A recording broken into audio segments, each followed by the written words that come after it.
Hey loves, welcome to my channel. My name is Winnie Jean. If you're new here and if you're returning, then hey girl, how you doing? Today we're going to get into this V-part install with some locks for a little flavor. Today's video is sponsored by Reshine. They sent me over a 26-inch water wave V-part, and when I saw it I immediately thought like boho locks.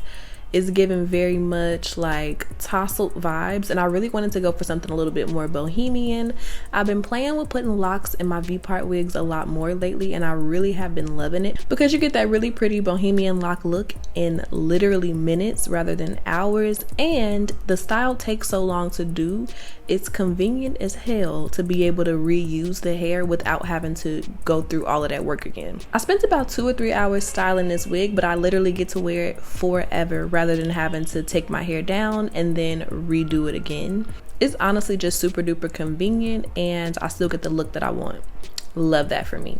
First, I parted out a 1-inch section across the base of the wig, and I went ahead and twisted that into 3 sections. This is going to be the base for our lock. I placed a rubber band at the end so that the twist doesn't come out, so that's what's securing it into place. And then I went ahead and crocheted 1 piece of pre-fluffed water wave hair through the base of the twist, about 1/4 of the way. I went ahead and wrapped the shorter side of the hair down first and then the longer part on top. That just makes it nice and secure so that it won't slip out, but it also leaves enough slack in the root to where you can manipulate and move around the locks without it being like too stiff. This hair, of course, isn't going to grow out and get old, so it won't loosen up over time. So you want to make sure that when you install the locks, you don't do it too tightly at the root, or else it'll give like, I don't know, it just won't lay flush. I don't know how to explain it, but it just looks a lot better when you leave a little bit of slack in the root. Not too much to where it's going to be loose, but just a little something, you know?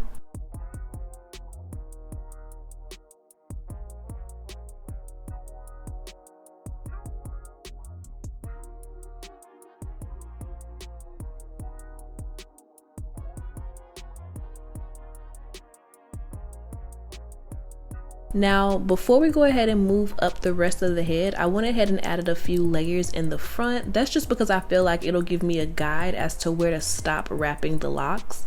I really wanted to get a nice layered look with this, so I was really intentional about adding a little cut before we went in with the rest of the locks.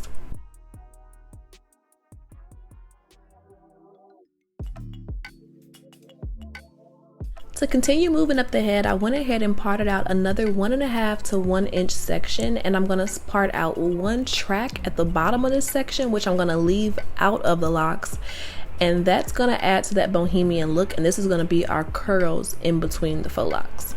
So I left that 1 track down, and then I went ahead and put faux locks in that entire section going across.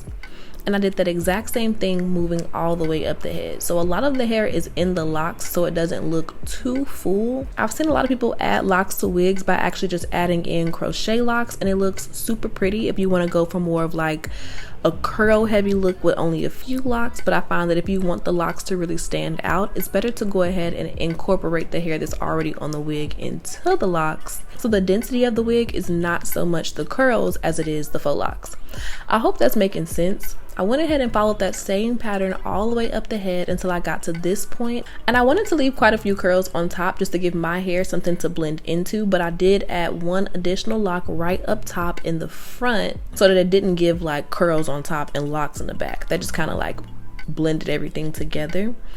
And once I had all of my locks in, I'm going ahead and wetting the hair down and applying a little bit of gel to it.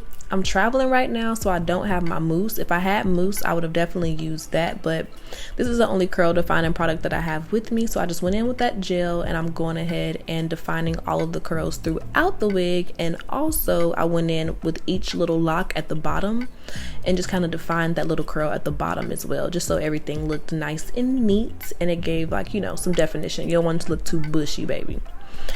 This is my braiding pattern. I left out some edges along the front, my leave out up top, and then everything else is braided up because if you know, you know, we're about to go ahead and sew this wig on.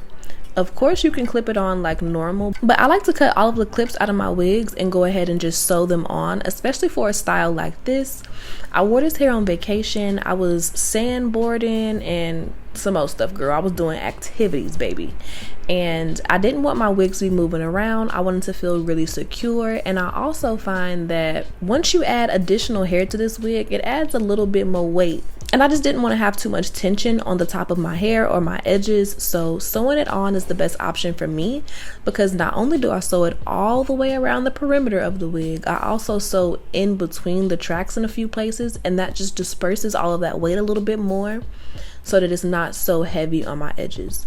We are trying to protect our hair this year, baby. We got some, I don't know how y'all doing with y'all hair growth goals, but mine are going all right. I got a little heat damage. Okay, that's a story for another day, but overall my hair is nice and healthy, and I want to keep it that way. And most importantly, I want to keep my scalp healthy. Having all of that weight on your edges and all around your leave out, it can thin your hair out and really be bad for your scalp. And not only will that ruin the hair that you currently have on your head, but it will definitely make hair growth a lot more difficult. And some things like traction, alopecia, and all of those things can happen. So long story short, I really like sewing on my V parts, especially when I add additional hair to them. And this is what it looked like once I sewed everything in. My hair was previously straightened, so I went ahead and wet it down and applied a little bit of gel to my hair to get my curls to come back and everything blend together. And this is the final look. When I tell you I'm obsessed, I'm obsessed. I'm about to make one in different lengths. I might do a different color. I have ideas, baby. I really love this technique. It came out amazing, and my hair was perfect for my trip. What you think? I think the next time I try this style, I'm gonna do it short with a side part. Ooh, prepare to be sick of me, okay? I hope that you guys really enjoyed today's video. Thank you again to Reshine for working with me, and I will see you guys in my next one. Bye, babes.